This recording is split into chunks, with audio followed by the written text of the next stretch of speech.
Hello guys, welcome back to my channel where the makeup and sass keeps you coming back for more. It's Gilly here, and today we're going to be doing something a little bit different. We're going to be using makeup, we're going to be getting ready, it's going to be real cute, it's going to be real fun, but I'm going to be reviewing a podcast that I listened to like last week. I've really been getting into podcasts lately, and I listened to Dr. Death. Last week I listened to the whole thing, even all the extra, follow-up podcasts that the lady created, and I have a lot to say. So if you want to hear my thoughts and opinions on Dr. Death, then keep watching. But before all of that happens, please don't forget to like, comment, and subscribe to this video if you haven't already, as well as follow me on both Instagram and Twitter. Both of those will pop up somewhere on the screen, but they're all the same _ it's Gilly. So yeah, without further ado, let's jump right into today's video.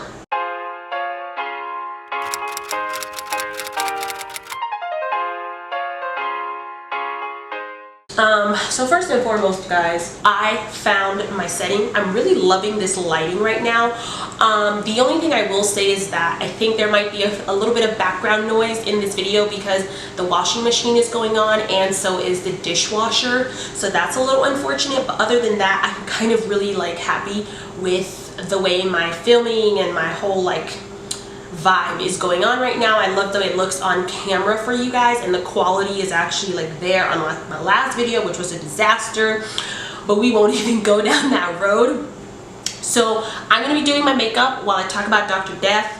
All the products that I use will be listed down below for your information if you'd like to know. But I won't really talk about the products because I have so much to say about this show or this podcast. It's unreal. So my friend Alex was like, listen to Dr. Podcast, it's so amazing, this doctor's crazy, all this stuff. And us being in healthcare and whatnot, we are super interested in this kind of stuff because we work directly with doctors, and these are really intriguing things to us. We like this kind of stuff.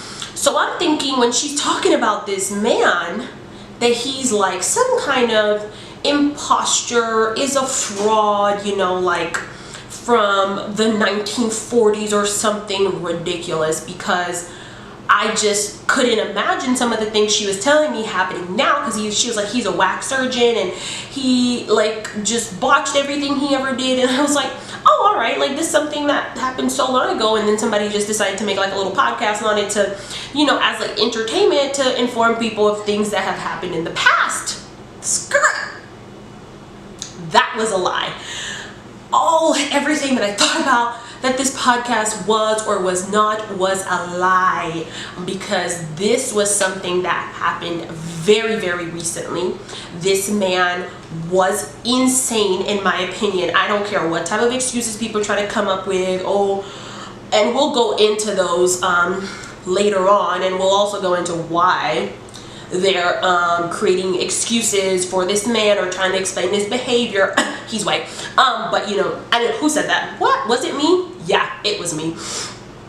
But yeah, just so much to unravel with this podcast. But before I really get into the details, I do just want to say, if you haven't listened to this podcast already, please, there are spoilers. I'm gonna just divulge the entire thing, so if you haven't listened to it, you should probably stop watching now. Go listen to it and then come back, because I'm sure you'll agree with me. But yeah, so I'm just gonna jump right in. You've been warned, spoilers are coming, okay? So I started listening to this podcast, I think last week, Saturday or Thursday I think, because I was off from work. And I was like, oh, you know what, I've been playing around, let me listen to this podcast, because it's been in my saved list forever, blah blah blah blah. You know how it goes, all that good stuff. So I start listening to the podcast, and I'm like, this is interesting. This lady is talking 2000s, and I'm like, that's really recent. So she's going on and talking about this man and all of his background and how he grew up and had I think his father was a pastor or something, and he always had like this thing about him where he never gave up, and something about his football life, all of this, you know, typical white people shit that they always want to tell you whenever they do something wrong. They always want to give you all of their background of how they were such a good person and how it's so unexpected that this would happen to good little Johnny. Except his name wasn't Johnny, his name was Christopher Dunch, and he was insane. So moving on, the lady starts talking about how this man victimized like 33 people and 2 of them died, and she starts going into like these patient stories after like his whole background thing or whatever. And after the first episode, I'm like shook at this point. I'm like, you've got to be kidding me. There's no way that this is real, because there's no way. So the whole thing goes on and I'm hooked. Literally spend the whole day on my couch listening to this podcast because it was so good. I could not stop listening to it. And just to kind of break it down and not like really, I don't know, I don't really want to spoil it for people. The moral of the story is this man, his name was Christopher Dunch, and he was from like Memphis, Tennessee or something. I think it was Memphis. It was Tennessee for sure.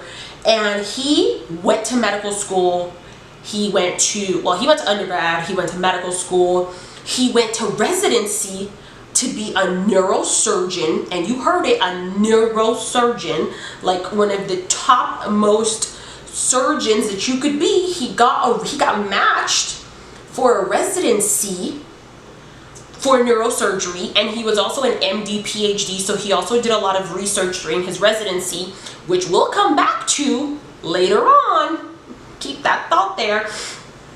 And he, like, after his residency, got amazing recommendation letters from his uppers, and they said he was amazing. He was so like innovative to the field of neurosurgery and was someone to be like on the watch for. He was gonna be the next top surgeon. He was gonna be on top, all right. So this is where we lead into him getting a job at Baylor Plains, I think it's called, in Texas. Now, I may or may not get a lot of these facts right, but it's like, don't fact check me, okay? If you want to know the facts, go listen to the podcast. But basically, he ended up, because of all of these stellar reviews and recommendations that he got from his residency, he ended up getting a job at Baylor Plains, and he was like their foremost recruit for neurosurgery, and they were super excited to have him, and it was like a whole spiel and all of this stuff, la-di-da-day, you know how it goes.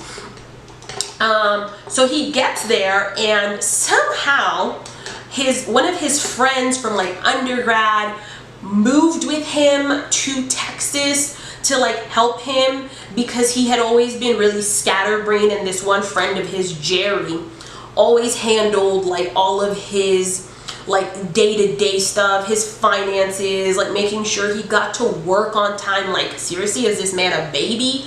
You are a neurosurgeon, you can't get to work on time without your best friend there.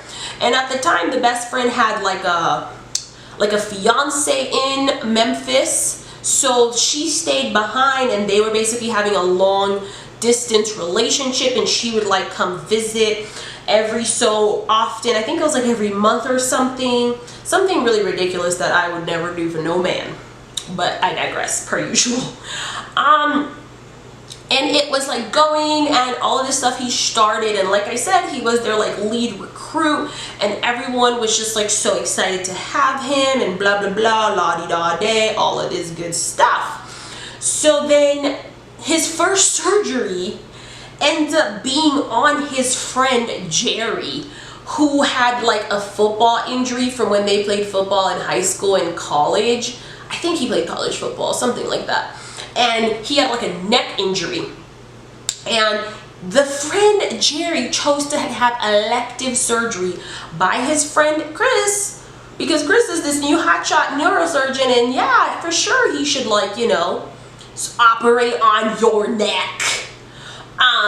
And so he goes in, and it goes wrong, okay? basically this quack, Christopher Dunch, decapitated his friend internally. He took away so much bone in the friend's neck, there was nothing to hold the guy's head up basically left. And he left his friend a quadriplegic. And then to make it worse, he left his friend a quadriplegic, so he had no muscle sensory whatsoever, but he could still feel pain and stuff throughout his body. Like, what? And that, ladies and gentlemen, is just the beginning to this man's insanity. There's more. I will continue. This man basically just like ruins his best friend's life. He just doesn't even seem bothered by it. He's just like, oh no, yeah, he's gonna be fine. He's just in ICU for a couple of days. The paralysis will go away within a month or two. Doesn't really visit his friend in the ICU or anything, and just continues about his day. The hospital doesn't really try to inquire about what the hell went on, and it's like, really? No one wanted to find out what the hell this man did to his friend, and it was just like, fine. And then of course the friend didn't get upset at him. Like, Jerry did not get upset at Christopher. He got upset at his fiance instead. And the fiance, poor girl, took the worst of it all, even though she was an innocent bystander trying to help this man out after his life was taken from him. I mean, he was alive, but the man's life was ruined, you know, like, the man's life was ruined. And yes, quadriplegic can do so many things. Like, those people are super amazing. They can adapt to do so many damn things. But when you come from like walking and moving and being super active to like no longer being able to do that, it's a really rough time. And so Jerry, he got upset at his fiance and took out all of his rage on the fiance, and like legit abused her and would like hit her with his like rolling chair, or his wheelchair, sorry. And I was like, what? You must be out your damn mind. Meanwhile, this guy Christopher is still living large in Dallas, acting as if he's a hotshot surgeon, not really performing surgeries. And then when he does perform surgeries, he like botches them and he messes people up even more than before.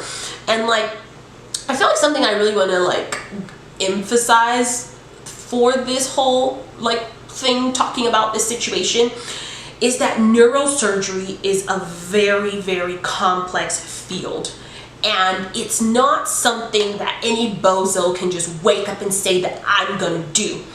And of course, to me, I think that this guy ultimately got away for so long and was able to hurt so many people because he was a white straight man. You hate to say it. I think that had this been any person else, anybody else, like an Asian person, a black person, a Hispanic person, that the minute he messed up once, the hospital would have been on top of it, and they would have definitely fired him and made sure he never got hired anywhere else. Because per usual, people of color have to do way more and have to always be 10 times better than their white counterparts. But I mean, that's just something you already know. I'm not gonna go too much into that, but for me, that was ultimately the reason why. Because even after he like killed someone at Baylor, I believe, he, like, the hospital never took any like measures to make sure that he could never operate again, that he could never go on and do this to hurt someone else, all because like they were quote unquote afraid of a lawsuit and that surgeons could sue them and all of this stuff. And I was like, are you serious? A lawsuit over your patients' lives? I take the lawsuit, because if your patients think you don't care about them, it doesn't matter if you didn't have a lawsuit, you're gonna lose business either way. And that's also something like to emphasize about this, is that hospitals are businesses. I know a lot of people don't really think about that, but hospitals straight up are freaking businesses. That is what they are. It's not their sole purpose, but it is one of their purposes, is to bring in revenue. And they talk about that in the podcast as well, how neurosurgeons bring so much revenue to hospitals. It's like unfreaking real. So, with that being said, it's kind of like, dude, how could you not try to protect your patients? Like, it's, again, the entire thing just blew my mind to epic proportions, because I just couldn't believe that a hospital would be that careless with a physician who is clearly just inept and not able to carry out their task. And then, not to mention, there were reports that the hospital knew that the physician, Dr. Dunch, had a history of like drug use, and that he might have been an impaired physician to begin with. And he dodged taking like drug tests for days until he was obviously clean and ready to take drug tests. And like, there's one of the videos, or one of whatever, what do you call it? In one of the podcast like sessions, episodes, I guess I'll call them episodes. There's this lady talking about how he had hosted a party and they had this huge binge, and the guy still woke up the next day, like he was popping coke, ecstasy, drinking, and this man woke up the next day and went to work. Like, fix it, Jesus. He went to work. And at that point, I was like, yeah, this man, there's no saving him. Because if you're telling me after a night of binging, you still had the audacity, the cojones, to show up to work as a neurosurgeon and think you're going to operate, that's insane, man. That is insane. So just so this video isn't too long, I'm gonna go ahead and finish my eyes off camera really quickly so we can jump to the face and we can talk some more about this situation. Be back. Okay guys, so I did my face off camera. Not really, I just did my foundation because you all seen me do that a million times. But anyways, back to this little man, Dr. Dunch. I think the most important part about the whole podcast was how the nurses that were like in the operating rooms with him said that they tried to tell him several times when he was messing up, that he was messing up, or that he had patients that were like in the ICU because he botched them so bad, and that he just like dismissed everything they said because they were nurses and he was like the doctor. And that really just goes to show you that whole culture on doctors thinking that they're above everybody else just because they're like quote unquote doctors. But that like really doesn't mean that you know more than like an OR nurse or something, because if you work in a hospital, you know that nurses run the hospital, and if you like mess up nurses, or like you get into an argument with nurses, like they'll just screw your entire life over. So that was just not smart on his part. And like one of the nurses was really like, I'm really upset that I didn't like do more for the patients, but like, you know, that would never happen to him again. And he did try to like visit these patients while they were in the ICU to make sure that they were recovering okay, after, you know, going through that horrific experience with that little man, the crazy man that he is.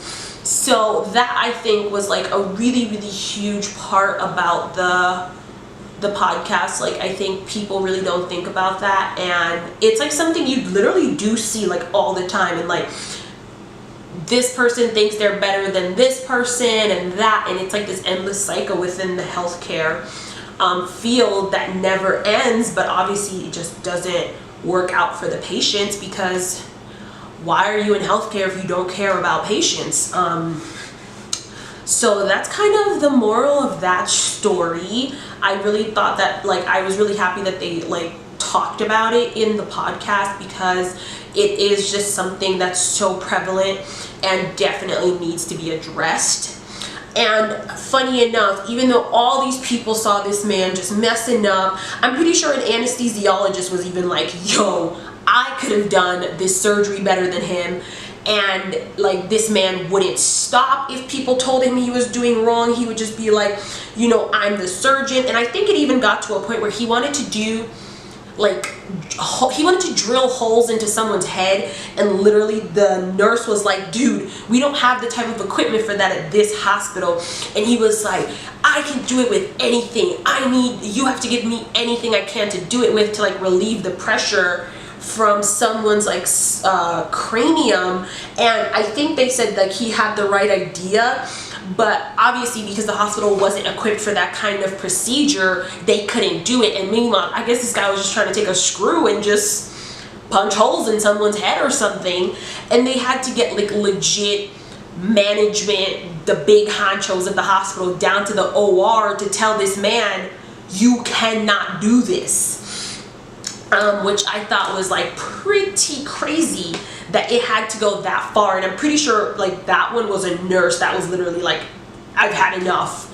This man can't get away with this kind of stuff anymore, and actually said something, and they managed to stop him. And then even though he's the one who like injured the lady, he had the audacity to be like, oh, if they had let her stay at the hospital and hadn't transferred her to another facility, I would have been able to save her. And that was how he got a lot of patients, because a lot of his patients had like chronic pain and like back problems and wanted things to be fixed, because no one wants to like live in pain, obviously. And he would be like, oh yeah, for sure, like I can totally fix you, like I'm amazing, look me up on Google, I have no bad reviews, and like all of this stuff. And it was like actually insane, because like he was right, he didn't. And he got so many patients that way. And I'm pretty sure like one patient said that they went to him because they saw like a commercial or infomercial for him, and were like, oh yeah, that's awesome, he's great. And they did Google him, and he had no bad reviews, because there's not really a place online where you can leave bad reviews for like physicians.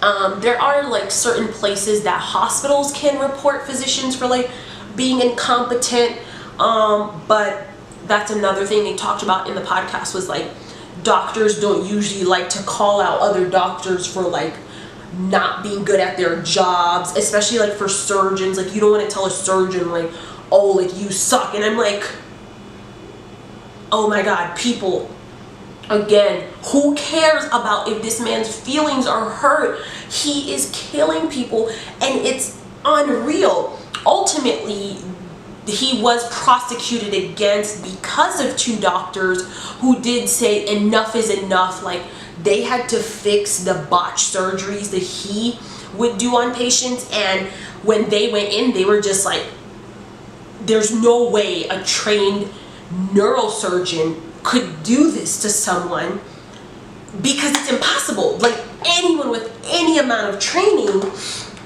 would be able to perform at least decently. Like it's not going to be exceptional, but geez, it could at least be decent.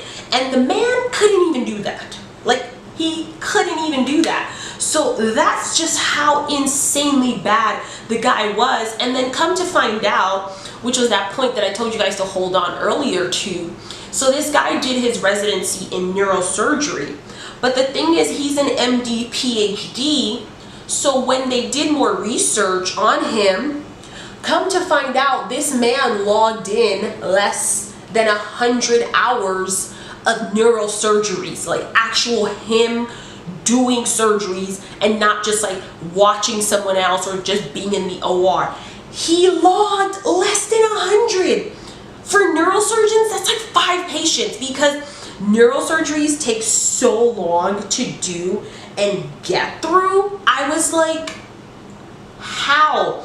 How could you say that somebody is an exceptional surgeon and has logged less than 100 hours? The norm is typically like 1,000, more than 1,000, like, you know, for that person that's really trying to get that hands-on training. Because if you think about it, like, surgery is something that you don't just walk into. You definitely need to be like trained beyond trained for surgery.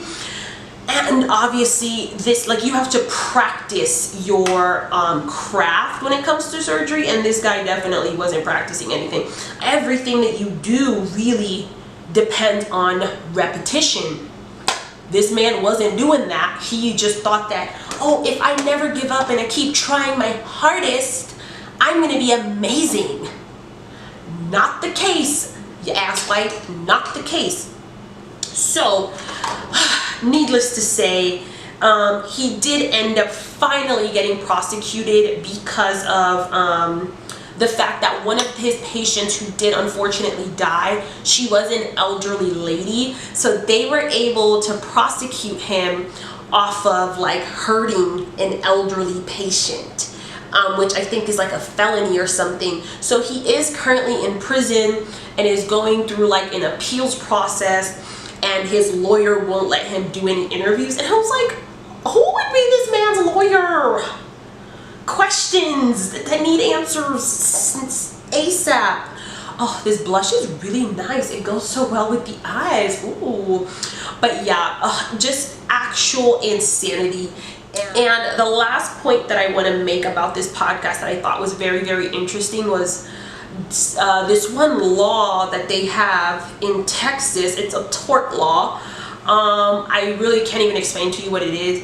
I recently just learned about these in my law class that we had in my first year of pharmacy school. So like, I'm not the best at it. But basically there's like a law in Texas that says patients cannot sue anyone for a medical mishap for more than $250,000. And then because of this like weird clause, no lawyers were really willing to take any of the injured patients' cases because they were like, well, we're not gonna make any money from this, so like we're not gonna take your case, which I thought was so ridiculous.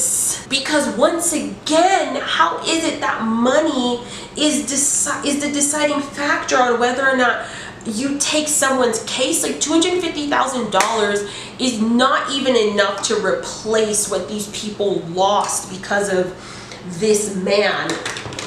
It's so unreal. Like I was in utter shock when I heard that. I just like couldn't even believe that that was a thing. It's so upsetting to even think about, because I just could not imagine like that happening, and then for a lawyer to be like, yeah, you're not gonna make enough money, so it's not even worth it. Like at this point, forget the money. I want to see this man beheaded, okay, cut to pieces, because you know he just paralyzed me or like messed up my back in some substantial way that is really like detrimental to my everyday life. Like sometimes it's more than the money. You just like need to know that justice is served, and obviously these lawyers in Texas are not here for justice. You know, except for the few that did. Yeah, except for the few that did end up, you know, finally standing up for what is right. But yeah, guys, that's gonna be the end of our podcast review. If you have not seen this podcast, please, I beg you, please go watch this podcast. It's so freaking amazing. Or not watch it. I keep saying watch because I like watch shows, but please go listen to this podcast is what I mean. It's amazing. I think I'll try to put a link down below, but I'm pretty sure it's available on Apple Podcasts and Spotify or anywhere else that you listen to podcasts. So yeah, Also, this is the final look that we came up with, and I kind of really like it. I kind of thought this was gonna be too much pink, but your girl is here for this. This is real cute, okay? But yeah, if you guys enjoyed this video and you want to hear me talk about more podcasts, please be sure to subscribe to my channel. Give this video a huge thumbs up, as well as comment down below if you have any podcasts that you think I should listen to. Please let me know. I'm kind of on a podcast binge right now, so I'm listening to a lot of crazy things and I've been absolutely loving it. Any recommendations would be highly appreciated. But yeah, that's gonna be the end of this video. I'll see you guys next time. Thanks for watching.